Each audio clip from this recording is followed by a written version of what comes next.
নমস্কাৰ।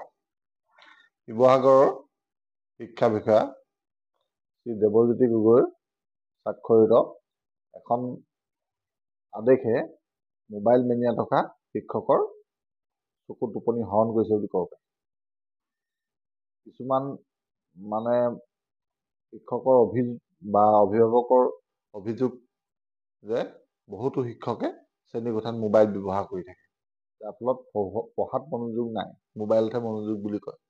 এই কথাষাৰৰ তেনেকুৱা ধৰণৰ যিবিলাক অভিযোগ, সেই অভিযোগবিলাকৰ পৰা তেখেতে তাৰপৰা পৰিত্ৰাণ পাবৰ বাবে এখন আদেশ পত্ৰ উলিয়াইছে, যিখনত সকলো শিক্ষা বিভাগৰ শিৱসাগৰ সকলো বিদ্যালয় প্ৰধান আৰু সকলো বিদ্যালয়ৰ অধ্যক্ষলৈ এখন প্ৰেৰণ কৰিছে। আদেশ পত্ৰত কোৱা হৈছে যে কিছুমান শিক্ষকে নিজৰ ব্যক্তিগত কামৰ বাবে শ্ৰেণীকোঠাত মোবাইল ব্যৱহাৰ কৰি থকা দেখা যায়, আৰু এই মোবাইল শ্ৰেণীকোঠাত শ্ৰেণী চলি থকা সময়ত কোনো কাৰণত মোবাইল ব্যৱহাৰ শিক্ষকে কৰিব নোৱাৰিব।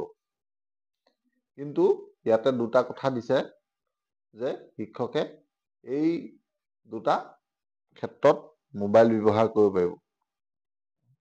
প্ৰথমটো হৈছে mobile phone should not be carried to class except for attendance recording or essential academic purpose। যিবিলাক আজিকালি আমি সকলোৱে জানো যে শিক্ষাৰ ক্ষেত্ৰত মোবাইলৰ এটেণ্ডেঞ্চ লয়, শিক্ষকেও লয়, ছাত্ৰ ছাত্ৰীও লয়।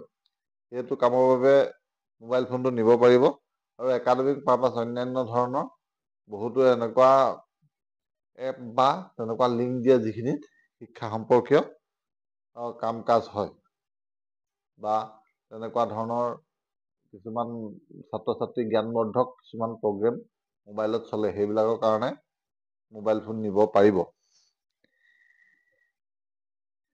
তাৰপিছত 2 নম্বৰটো হৈছে if a mobile phone is required for any academic matter during classroom transaction, prior approval must be obtained from head of the institute. যদি মোবাইল ফোন যদি ক্লাছৰুমত কিছুমান বিষয় বুজাবৰ বাবে দৰকাৰী হয়, তেতিয়া তেনে ক্ষেত্ৰত পাৰিব, কিন্তু সেইটো কৰিবলৈও স্কুলৰ প্ৰধানৰ পৰা অনুমতি ল'ব লাগিব।